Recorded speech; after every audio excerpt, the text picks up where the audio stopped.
Me, 24, living in the city and trying to figure out my life. More specifically, trying to figure out dating. A few years ago, I decided I was done with the usual kind of guys. The ones who make lazy jokes, expect you to laugh, and think being emotionally distant is a personality trait. It felt like I was constantly having to educate them, constantly having to explain basic things. It was just draining. My friends and I talked about it all the time. We all came to the same conclusion. It's better to be single than to settle for someone who doesn't get it. So I made a rule for myself, a hard rule. I would only date men who identified as feminists, true allies. My dating profile was crystal clear about it. Had a whole paragraph explaining that I was looking for a partner who was actively working to dismantle the patriarchy. No fragile masculinity, no not all men arguments. A lot of guys unmatched me immediately. Good. System works. Eventually, I matched with Clyde. His profile was like a checklist of everything I was looking for. He had his pronouns in his bio, a picture of him at a protest march, and a list of his favorite progressive authors. It felt like finding a diamond in the rough. We started talking, and he was incredible. He'd ask about my day and then connect it to broader societal issues. He never interrupted me, not once. He always validated my feelings, always. So we decided to meet up for a coffee. He was nice, looked like his pictures. A bit thin, wore glasses, seemed gentle. The first weird sign came when we were trying to decide on a cafe. I said I was fine with anything and asked what he felt like. He got this serious look on his face. He said he didn't want to impose his own preference because it could be seen as an act of patriarchal dominance. He insisted that as a woman, my choice should take priority to counteract historical imbalances. I thought it was a little intense, but also sweet. It showed he was thinking about things on a deeper level. We stood on the sidewalk for about 10 minutes, having a philosophical debate about where to get a latte. I finally just picked a place because I was getting cold. Once we were inside, he spent most of the time apologizing. He apologized for taking up too much conversational space, even though I was asking him questions. He apologized for the gender pay gap, as if he'd personally caused it. He even apologized for the barista being a man, saying it was a sign of how men invade traditionally female-coded service spaces. It was a lot, but I figured he was just nervous and trying to show me he was safe. I decided to give him another chance. We started dating, and the intensity never went away. It got worse. Making any kind of decision with him was impossible. Picking a movie for movie night would take hours. He'd research every director and screenwriter to make sure they'd never said anything problematic on social media. Most of the time, we just ended up watching some obscure documentary from the 70s about labor unions, because it was the only unproblematic option.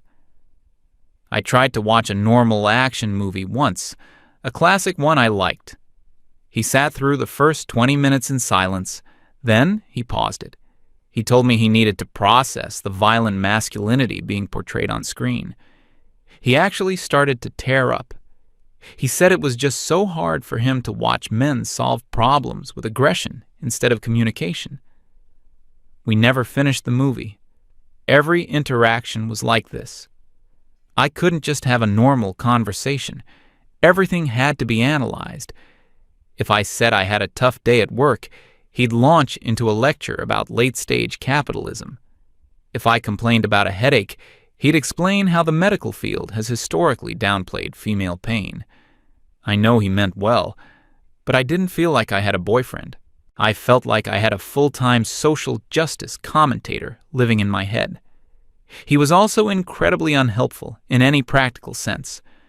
One evening, I was trying to open a jar of pickles. The lid was stuck tight. I handed it to him just by instinct. He held it for a second, then set it back down on the counter. He explained that asking a man to open a jar for a woman reinforces the harmful stereotype that women are physically weak and men are strong providers. He suggested we work on it collaboratively. He held the base of the jar while I twisted the lid. It still didn't budge. After 5 minutes of this, I just ran it under hot water and opened it myself, while he nodded approvingly, saying it was a great example of non-gendered problem-solving. I just wanted a pickle. The physical side of our relationship was clinical. He would ask for explicit verbal consent for everything. Before holding my hand, before putting his arm around me, before a kiss. At first, I thought it was respectful, but after a while, it just killed any kind of spontaneity. It felt less like romance and more like we were filling out paperwork before every interaction. There was no passion, just a constant, cautious process of negotiation. He never seemed to want anything for himself. His only desire was to be what he thought I wanted him to be. But because he was so busy trying to be the perfect ally, he had no personality of his own. I found myself getting more and more irritated with him. I'd see other couples laughing and joking, and I felt this weird pang of jealousy. Our relationship wasn't fun. It was work. The final straw happened a few months in. I bought a new framed print for my apartment. I asked him if he could help me hang it. This led to a 45-minute discussion. He was worried about the act of drilling a hole in the wall being a symbolically violent phallic act. He wasn't sure if he, as a man, should be the one to do it. He asked if maybe I wanted to be the one to use the drill, to reclaim the tool as a symbol of female empowerment. I told him I'd never used a drill and was worried I'd mess it up. He nodded, saying my fear was a product of societal conditioning. He just stood there, theorizing about the drill. I eventually just grabbed a hammer and a nail and hung the picture myself, crookedly. He watched me, then told me he was proud of me for seizing agency. I looked at this man, who was so lost in his own ideology that he couldn't perform the simplest of tasks, and I just felt nothing. Not attraction, not even friendship, just pity. I broke up with him that night. I sat him down and tried to be gentle. I told him he was a really kind person, but we just weren't a match. He didn't get sad. He didn't get angry. He pulled out his phone and opened a notes app. He said he understood, and that this was a valuable learning experience for him. He asked me to provide detailed feedback on his shortcomings so that he could do better in his next allyship role. I had to sit there for an hour and give him a performance review on our relationship. It was the most surreal conversation of my life. When I was done, he thanked me for my emotional labor and left. I felt so empty afterwards. I talked about it with my friends, of course. They were supportive. They said Clyde was just a performative ally, not a real one. He was all talk, all emotion, but no real substance. The problem wasn't my standards. It was that I'd picked the wrong kind of male feminist. What I needed, they said, was someone who wasn't just emotional, but intellectual. Someone who understood the theory behind it all. It made sense to me. Clyde was too caught up in his feelings of guilt. I needed someone with conviction, someone with a strong theoretical framework. So I got back on the apps. This time, I was even more specific. My bio now said I was looking for an intellectually rigorous partner. That's when I met Nelson. Nelson's profile didn't have pictures of him at protests. Instead, it had long, dense paragraphs quoting theorists and talking about his ongoing project of deconstructing late-stage capitalist patriarchy. He was a grad student in sociology. It seemed perfect. Our first date was at a bookstore, and he was everything Clyde wasn't. He was confident. He didn't ask for my opinion. He told me what the correct, structurally aware opinion was. He'd pick up a book, read the back, and then deliver a 5-minute lecture on why the author was problematic. He didn't seem to care what I thought, but he was so sure of himself that I found it kind of compelling. It felt like he had all the answers. Compared to Clyde's constant indecisiveness, Nelson's certainty was refreshing. He didn't apologize for being a man. He saw his role as using his position of privilege to educate others. Mostly me, it seemed. We started seeing each other. The dynamic was completely different. He never asked me what I wanted to do. He just informed me that we were going to a free screening of a political film or attending a lecture on post-colonial theory. He said mainstream entertainment was bread and circuses, designed to numb the working class. I was so tired of Clyde's inability to make a choice that I just went along with it. After a month or so, he told me his housing situation was unstable due to the precarious nature of academic funding. He asked if he could stay with me for just a couple of weeks. I had a spare room, so I said yes. He showed up with a backpack full of books and his laptop. That was it. The couple of weeks turned into a month, then 2. I realized pretty quickly that he didn't actually do anything. He would sit on my couch all day on his laptop. He claimed he was doing research for his thesis, but it looked a lot like he was just getting into arguments in comment sections online. He never cooked, he never cleaned. When I asked him to help with chores, he had a whole theory ready. He explained that the very concept of chores was a construct designed to assign unpaid domestic labor, disproportionately affecting women. He said that by asking him to participate, I was reinforcing the system instead of questioning it. He said the truly radical act was to reject domestic labor altogether. So I was the one who kept cleaning the apartment, my apartment. He didn't have a job, and he never seemed to have any money. He used my stuff, ate my food, and acted like it was his right. He'd say things like, "From each according to their ability, to each according to their needs." Apparently, my ability was to work a full-time job, and his need was to sit on my couch and use my Wi-Fi. My friends loved him at first. When they'd come over, he'd hold court in the living room. He'd explain all the complicated theories they'd only read about online. They thought he was a genius. They didn't see him refusing to take out the trash because it was a performance of bourgeois hygiene standards. They didn't see him using the last of my milk and not even thinking to replace it. Slowly, the certainty that I'd found so attractive started to feel like arrogance. He wasn't confident. He was just a narcissist who had learned to use academic jargon to justify his laziness. There was no partnership. I was just the host for his parasitic lifestyle. I tried talking to him about it once, gently. I suggested that maybe he could get a part-time job just to help with bills. He looked at me with this wounded expression. He accused me of having internalized capitalist values. He said I was trying to force him into the role of the male provider, which was a toxic patriarchal expectation. He told me his intellectual labor was far more valuable than any menial job I wanted him to get. He managed to twist it so that I was the one who was in the wrong. I ended up apologizing to him. Living with him was exhausting in a new and different way. Clyde was exhausting because he demanded constant emotional validation. Nelson was exhausting because he was a black hole of entitlement who contributed nothing. One day, I came home from work, completely beat. I'd bought a new bookshelf from IKEA because my old one was falling apart. It was in a big, heavy, flat-pack box in the hallway. I thought, okay, this is something we can do together, a team project. I asked Nelson if he could help me put it together. He looked at the box and scoffed. He told me he refused to participate in the performance of manual labor. He said the act of assembling prefabricated furniture was a deeply alienating process that separated the worker from the product of their labor.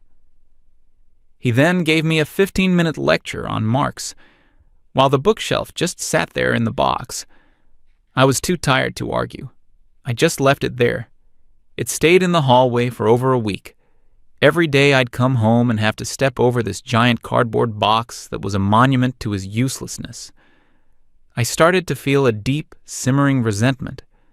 I had followed all the rules, I had picked the right men, and all I had to show for it was a string of bizarre, frustrating experiences. I was lonelier in my relationship with Nelson than I ever was when I was single.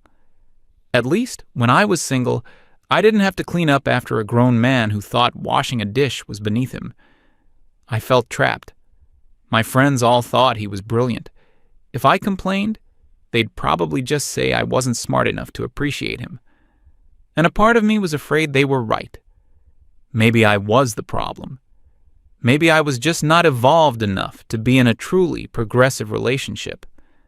So I stayed, and things just got worse. I felt like a stranger in my own home. My apartment was no longer my space. It was his lecture hall, and I was just the audience, and the janitor, and the cook, and the landlord. I was starting to think my entire philosophy on dating was a complete failure, but I had no idea what to do about it. I'd invested so much of my identity in this idea, in being the kind of woman who only dated these kinds of men. To admit it was wrong felt like admitting that I myself was wrong. So I just kept quiet and tried to endure it, until that one afternoon when everything changed. It was a Saturday, I think. I was in the kitchen trying to make lunch, and that's when I heard it. A weird gurgling sound coming from under the sink. I ignored the sound at first, hoping it would go away. It didn't. It got louder. I opened the cabinet under the sink and was hit with a blast of musty, damp air. A steady stream of murky water was leaking from one of the pipes. It was already forming a big puddle on the cabinet floor and starting to seep out onto the kitchen tiles. My heart started pounding. I've never been good with house problems. I don't know the first thing about plumbing. I yelled for Nelson. He wandered into the kitchen a minute later, holding his laptop, looking annoyed that I'd interrupted his work. "What?" he asked. I pointed at the spreading puddle of water. "The sink is leaking. A lot. We have to do something." He peered into the cabinet with a look of academic curiosity, as if it were an interesting specimen in a lab. "Fascinating," he said. "The decay of urban infrastructure is a key symptom of systemic neglect under neoliberalism." He wasn't looking for a solution. He was workshopping a thesis statement. "Can you just help me?" I pleaded. "I don't know what to do. Maybe we can turn off the water." He took a step back from the puddle. "I think it's important to recognize the gendered expectations at play here," he said calmly. "You're defaulting to the assumption that I, as the male-presenting person in the household, should possess some innate knowledge of manual repairs. That's a problematic stereotype." I couldn't believe what I was hearing. Water was literally flooding my kitchen floor, and he was giving me a seminar. "I'm not assuming anything," I yelled. "I'm just asking for help because I'm freaking out." He held up his hands in a calming gesture. "Okay, let's deconstruct this. What is help? In this context, help is a request for me to perform a traditionally masculine-coded task which reinforces the very power structures we're trying to dismantle." He then pulled out his phone and started filming the leak. "This is perfect for my video essay on domestic decay," he said, framing the shot. That was it. Something inside me just snapped. I screamed at him to get out of the kitchen. He looked shocked, genuinely surprised by my outburst. He called it an unproductive expression of emotional distress and retreated back to the couch. I grabbed every towel I owned and threw them on the floor, but the water was coming out too fast. I felt utterly helpless. In a complete panic, I Googled emergency plumber near me on my phone. I called the first number that came up. A man answered, his voice gruff. "Plumbing?" I frantically explained the situation. He just said, "Okay, be there in an hour," and hung up. The hour felt like an eternity. I just sat on a kitchen chair, watching the towels get darker and heavier, while Nelson typed away furiously on his laptop in the other room. He didn't check on me once. Finally, the doorbell rang. I opened it, and there was the plumber. He was a normal-looking guy, maybe in his late 30s, shorter than me but solid. He had a faded t-shirt, jeans, and work boots. He wasn't smiling. He just looked at me and said, "Leaky pipe?" I nodded, and he walked past me into the kitchen, carrying a big, heavy-looking toolbox. He didn't even flinch at the mess. He set his toolbox down on a dry spot, crouched down, and looked under the sink. He didn't say anything for a minute, just looked. I was so used to endless talking and theorizing that the silence was jarring. He finally grunted. "Main valve under the sink is shot. I'll have to shut off the water to your unit." He told me where to find the main shut-off valve in the basement. I went and turned it off. When I came back up, he was already laying out his tools on a cloth on the floor. Wrenches and pliers and things I didn't recognize. They were old tools, worn and stained. They looked like they'd been used 1,000 times. He started working. As he worked, I felt this compulsive need to fill the silence. It's what I was used to. I tried to make conversation, using my usual script. "It must be hard," I said, leaning against the counter, "working in a field that's so dominated by, toxic masculinity." He didn't stop what he was doing. From under the sink, his voice was muffled. "It's a job. 2 words. That's all I got." I tried again.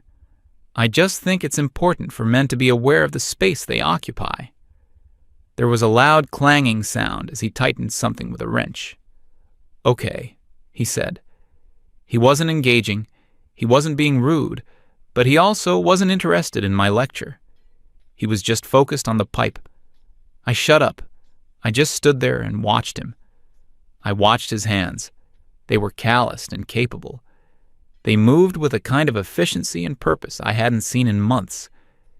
He wasn't thinking about the job. He was just doing it. I watched his arms tense as he cranked on a stubborn fitting. And in that moment, watching this complete stranger competently and silently solve a real physical problem that was causing me immense stress, I felt something. It was a weird, unfamiliar feeling, a jolt. It wasn't an intellectual appreciation. It was something more primal. I wasn't attracted to his mind or his ideology. I was attracted to his competence, the fact that he could do something useful. In 20 minutes he was done. He crawled out from under the sink, wiping his hands on a rag. "All right," he said. "Go turn the main back on, slowly." I did. I came back upstairs, my heart racing, expecting the worst. But it was silent. No gurgling, no dripping. He was crouched down, watching the new pipe he'd installed. It was bone dry. "All set," he said, standing up. "Replace the valve and a section of the pipe. Used copper. It'll last." He started packing up his tools, each one going back into its specific spot in the box. He wrote out an invoice on a carbon paper pad. He tore off my copy and handed it to me. His name was Jake. I paid him. He folded the cash and put it in his wallet. "Thanks," he said, picking up his toolbox. He looked at the wet towels on the floor. "You'll want to get a fan on that. Prevent mold." And then he was gone. The whole thing, from the moment he arrived to the moment he left, took less than an hour. I stood there in my quiet, dry kitchen. The problem was just gone, solved.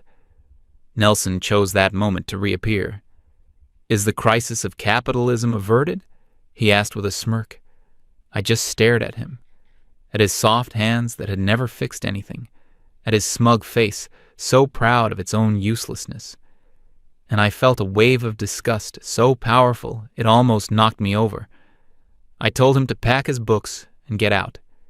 He was stunned. He immediately tried to turn it back on me, launching into a critique of my authoritarian communication style. I didn't argue. I didn't engage. I just stood by the door and waited. He finally realized I was serious. He stuffed his things into his backpack, muttering about my bourgeois property ethics. When he left, the silence in the apartment was the best thing I'd ever heard. That night, I was supposed to meet my friends for our weekly get-together. I almost canceled, but I decided to go. I needed to talk to someone. I got to the cafe, and they were already deep in discussion about a movie trailer they found problematic. I just sat there, quiet, letting their words wash over me. It all sounded so pointless, so disconnected from reality. They were deconstructing fictional worlds, while my own world had almost literally drowned. One of my friends noticed I was quiet and asked if I was okay. I took a deep breath, and then I just told them everything. About Clyde and his crying, about Nelson and his lectures, about the pipe bursting and how he just filmed it. And then I told them about the plumber. I told them how he didn't talk. He just worked. How he fixed a real problem with his own 2 hands. My voice started shaking a little. "You guys just don't get it," I said. "We sit here and we talk and talk and talk. We analyze everything to death. We've created this whole checklist of what a good man is supposed to be." I looked at their confused faces. And what did I get for it? I got men who can't open pickle jars. I got men who think fixing a leak is a problematic performance of gender. I got boys who are terrified of their own shadows. There was a stunned silence at the table. "Today," I continued, "for the first time in years, I saw a man, a grown man. He wasn't trying to be an ally. He wasn't asking for my approval. He just showed up and did what needed to be done." I could feel tears welling up in my eyes, but I didn't care. I'm so tired of it. I'm so tired of weak men. I don't want a partner I have to constantly manage and validate and take care of. I don't want a student. I don't want a project. I took one last shuddering breath and said it. I just want a man who can actually do something. A real man. The moment the words left my mouth, the atmosphere at the table froze. They looked at me like I had just sprouted a second head. My closest friend, Sarah, just shook her head slowly. "Wow," she whispered. "All this time, and you've learned nothing. You're just romanticizing toxic masculinity." Another friend chimed in. "Competence isn't a gendered trait, Zoe. You're falling for patriarchal propaganda." They started talking at me, not to me. They were diagnosing me, picking apart my internalized misogyny, explaining to me how I was wrong to feel what I felt. They sounded just like Nelson. I realized they weren't my friends. They were my echo chamber, and I had just smashed the mirror. I stood up. I didn't say goodbye. I just put some cash on the table for my coffee and walked out. I walked home alone through the city streets. I felt completely alone. I'd lost my boyfriend. I'd lost my friends. I'd lost the entire belief system that I had built my adult life around. All of it was gone. I got back to my apartment. It was quiet and clean. On the kitchen counter was the invoice. Jake, the plumber, with his company name and phone number on it. I picked it up and just looked at it for a long time. I didn't know what to do next. My entire map of the world was wrong. But for the first time in a very long time, I felt like I might actually be free. The problem was, I had no idea where to go from here.